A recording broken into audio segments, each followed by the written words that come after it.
I recently came across a quote that said, if the flower doesn't bloom, you fix the environment in which it grows, not the flower. Now, this really got me thinking deeply. The same thing applies to our imaan. Change starts from within, but in order to jumpstart that change within us, we must fix our environment first.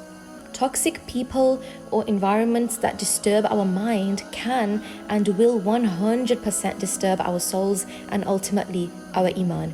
If you're striving to progress spiritually and revive your imaan, naturally you need to adopt a particular lifestyle that will further contribute towards you attaining that.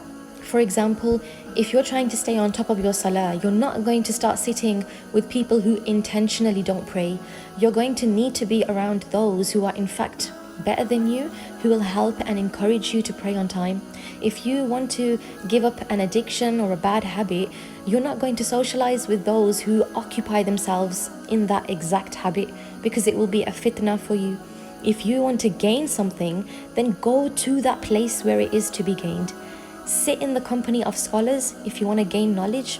Sit in the company of the pious awliya Allah if you want to attain ma'rifah. Ultimately, you have to remove yourself from certain situations and environments and even people.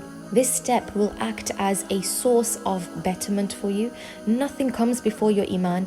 Once you remove those fitnas from your life and sit under the guidance of the pious, you're like a seed that's waiting to bloom. That seed is your imaan.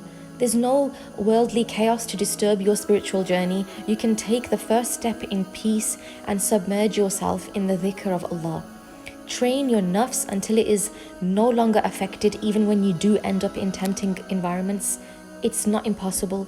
There are people in this dunya who, subhanallah, have reached such spiritual heights that if you put them in a very tempting situation that most people would struggle to resist, they wouldn't even flinch with desire, because they see nothing beyond Allah.